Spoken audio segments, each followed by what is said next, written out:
Welcome back to my channel, Mermaid Love Devil, episode 11 and 12। कुछ देर बाद वो खुद को नॉर्मल करके अपने मन में ही कहती है, मुझे जल्द से जल्द इस डेविल से दूर जाना होगा। भले ही मुझे नहीं पता कि अभी उस डेविल के दिमाग में क्या चल रहा है, लेकिन मैं ये तो अच्छे से जानती हूँ कि ये कितना बड़ा राक्षस है और कहीं ये जो मैंने उसकी आंखों में देखा कहीं वो नहीं, ऐसा नहीं हो सकता। मुझे इस बारे में नहीं सोचना चाहिए। हाँ, नहीं सोचना चाहिए। अब आगे इस तरफ दीक्षित अपने आप को शांत करने के लिए फिर से स्टडी रूम में आ जाता है और अपने बिजनेस का काम करने लग जाता है। ऐसे ही रात हो जाती है। रात को वो दोनों अपने अपने ही कमरे में डिनर कर लेते हैं। डिनर करने के बाद वो लड़की सो जाती है। अगली सुबह भले ही दीक्षित लेट सोया था, पर फिर भी वो सुबह के 5 बजे उठ जाता है, क्योंकि ये उसका रूटीन था। सुबह उठने के बाद वो जिम जाता है।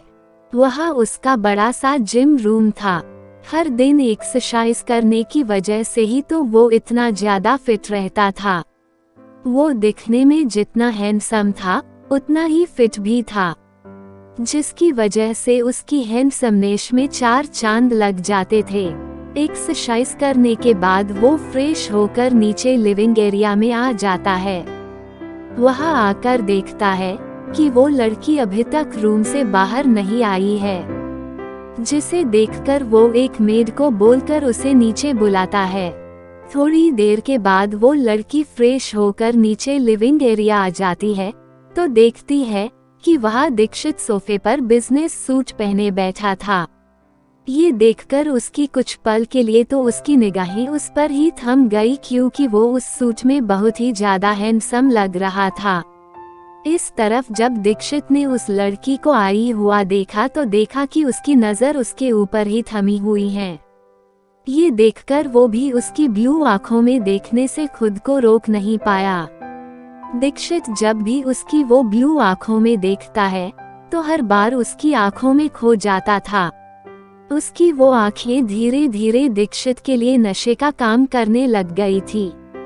कुछ देर तक वो दोनों एक दूसरे को ही देखने में ही खो जाते हैं, लेकिन तभी वो एक मेड की आवाज से होश में आते हैं।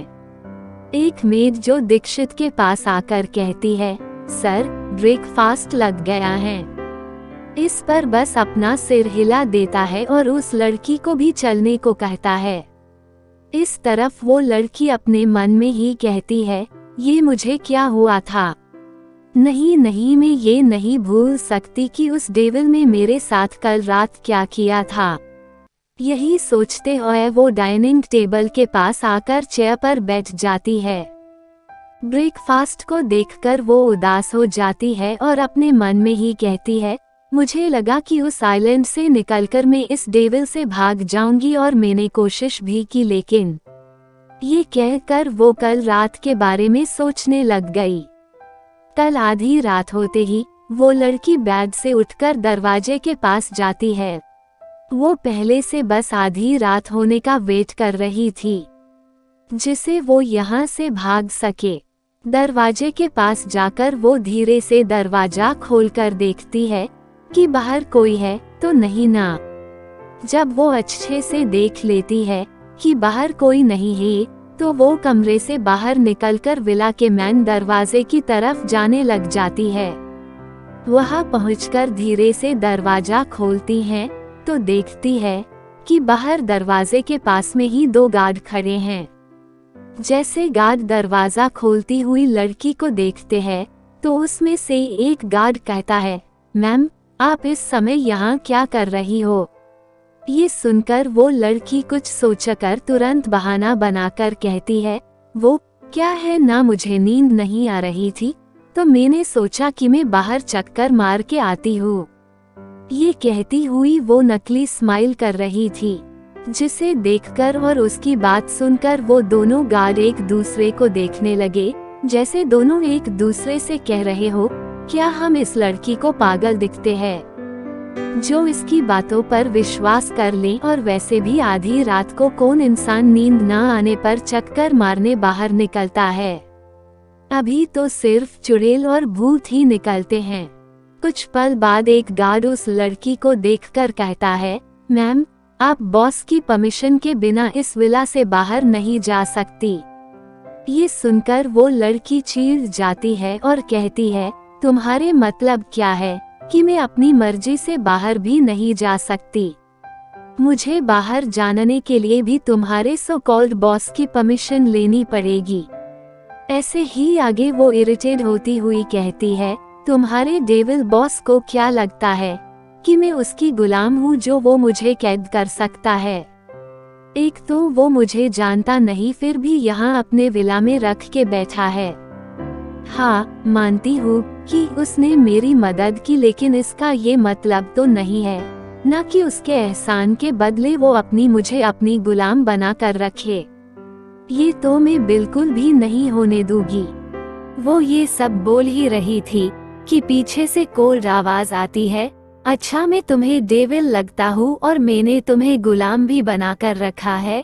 ये सुनकर तो वो लड़की के साथ वो गार्ड भी हैरान हो जाती है। उस गार्ड का ध्यान भी अपने बॉस पर नहीं गया था, क्योंकि वो तो बस उस लड़की के मुंह से अपने बॉस के लिए डेविल और दूसरे कहे गए शब्द को सुनकर हैरान होकर बस छोटी लड़की को ही देख रहे थे, क्योंकि आज से पहले किसी ने भी उसके बॉस के लिए ऐसे बातें नहीं की थी। जब उस गार्ड ने अपने बॉस को देखा तो उनको उस लड़की पर तरस आने लगा। उन्हें लगा अब पता नहीं इस लड़की का क्या होगा, और तरस भरी नजरों से उस लड़की को देखने लगे। इस तरफ पीछे से कहने वाला दीक्षित ही था, जिसने उस लड़की की सारी बातें सुन ली थी। लड़की भी दीक्षित की आवाज सुनकर तुरंत पीछे मुड़ जाती है। जैसे ही वो दीक्षित का कोल्ड फेस देखती है तो वो डर जाती हैं। कितना अजीब था ना, उस लड़की के पास मैजिकल पावर थी, फिर भी वो एक इंसान से डर रही थी। लेकिन वो उससे इतना क्यों डर रही थी, ये तो उसे खुद भी नहीं पता था। लेकिन हर बार जब भी वो उसका कोल्ड फेस देखती थी तो हर बार वो अंदर से डर के सिहर जाती थी। जब दीक्षित उन गार्ड्स को लड़की की तरफ देखता हुआ देखता है तो पता नहीं क्यों, लेकिन उसे ये बिल्कुल भी पसंद नहीं आता। इसलिए वो उन दोनों गार्ड को खतरनाक तरीके से घूरता है। जैसे ही वो गार्ड अपने बॉस को देखते हैं तो डर जाते हैं, जिसकी वजह से वो तुरंत अपना सिर झुका लेते हैं। अब जब उस गार्ड्स को अपना सिर नीचे किया हुआ देखकर दीक्षित लड़की की तरफ देखता है, जिसे वो लड़की को डरता हुआ देखकर दीक्षित उसके पास जाकर वही कोल्ड फेस के साथ कहता है, मैंने कुछ पूछा? ये सुनकर वो लड़की डरी हुई होकर भी थोड़ी हिम्मत करके कहती है, हाँ, तुमने मुझसे कहा था ना कि मैं अपनी मर्जी से यहाँ से नहीं जा सकती। ये तो गलत है ना, तुम मेरी मर्जी के खिलाफ मुझे यहाँ नहीं रख सकते। ये सुनकर दीक्षित कुछ ना बोलकर उसके बहुत करीब जाकर उसको अपनी बाहों में उठा लेता है और उसके कमरे की तरफ ले जाने लग जाता है।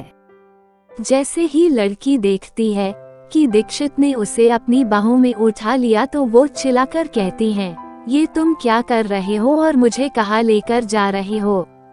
कुछ पल बाद ही जब वो देखती है कि वो उसे उसके ही कमरे की तरफ ले जा रहा है तो वो कुछ ना बोलकर उसको देखने लग जाती है। उसके कमरे में आकर दीक्षित उसको उसके बेड पर फेंक देता है। बेड पर फेंकने के बाद भी उस लड़की को कोई चोट नहीं आती, क्योंकि बेड बहुत ही ज्यादा सॉफ्ट और कंफर्टेबल था। कुछ पल बाद ही दीक्षित उसके करीब जाकर उसकी चीन पकड़कर गुस्से में कहता है, मतलब कि तुम भागने की कोशिश कर रही थी? ये सुनकर वो लड़की भी हिम्मत करके कहती है, हाँ, कर रही थी। क्यों ना करूं, जबकि तुम मुझे जानते भी नहीं हो और तुमने ही पहले कहा था कि तुम मुझे तुम्हारी मर्जी के बिना नहीं जाने दोगे। तुम्हें क्या करती? मुझे यहाँ से तुमसे दूर जाना है। ये सुनकर दीक्षित गुस्से में ही अपने चेहरे को उसके करीब ले जाकर अपने होठों को उसके होठों से जोड़ देता है और फोर्सफुली उसको किस करने लग जाता है। इस तरफ जब अचानक से दीक्षित के होठों को अपने होठों पर महसूस करके वो लड़की पहले तो कुछ देर हैरान हो जाती है, लेकिन जब वो अपने होठों पर दर्द महसूस करती है तो वो होश में आकर दीक्षित को अपने आप से दूर करने लग जाती है। लेकिन वो उसे अपने आप से दूर नहीं कर पा रही थी। वो अपने शारीरिक पावर का भी इस्तेमाल करना चाहती थी, लेकिन पता नहीं क्यों कर नहीं पा रही थी। थोड़ी देर बाद जब वो लड़की सांस नहीं ले पा रही थी, तब वो उसे छोड़ता है। किश करने के बाद दीक्षित उसे दूर होकर उसके होठों को देखता है। वो पूरी तरह टमाटर की तरह रेड हो गए थे। ये देखकर उसको फिर से किश करने का मन करता है, लेकिन कैसे भी वो उसे ध्यान हटाकर लड़की की तरफ देखता है, जो गहरी गहरी सांस लेती हुई उसकी तरफ ही गुस्से में देख रही थी। वो लड़की कुछ बोलती उसके पहले ही दीक्षित पीछे से उसके बालों को एक हाथ से पकड़कर अपने करीब लाकर कहता है, तुम कभी भी मुझसे मेरी मर्जी के बिना दूर नहीं जा सकती। इस बार तुम्हें मैं छोड़ रहा हूँ, लेकिन अगर तुमने दूसरी बार मुझसे दूर भागने की कोशिश की तो मुझे भी नहीं पता है कि मैं क्या कर दूंगा। इतना कहने के बाद वो उसके बाद छोड़ देता है। अब तक उस लड़की का गुस्सा बहुत ही ज्यादा बढ़ गया था, जिसकी वजह से वो बैग से तकिया लेकर दीक्षित को मारने लग जाती है और गुस्से में कहती है, एक तो तुमने मुझसे बिना पूछे मेरी पहली किस ले ली और अब तुम मुझे धमका रहे हो। ये कहती हुई वो बार बार तकिए से उसे मार रही थी, लेकिन इसे दीक्षित पर कोई असर नहीं हो रहा था, क्योंकि वो लड़की अभी नॉर्मल लड़कियों जितनी ही ताकत लगा रही थी। वैसे तो उस लड़की के पास अपनी पावर्स थी, जिसे वो इस्तेमाल कर सकती थी, लेकिन वो दीक्षित के सामने इस्तेमाल करना चाहती नहीं थी, या फिर वो अभी अपनी पावर्स के बारे में भूल ही गई थी। ये बात समझ नहीं आई। इस कहानी को आगे जानने के लिए मेरे साथ बने रहे और हाँ, मेरे चैनल को लाइक, शेयर, कमेंट और सब्सक्राइब करना ना भूले। मिलते हैं नेक्स्ट एपिसोड में।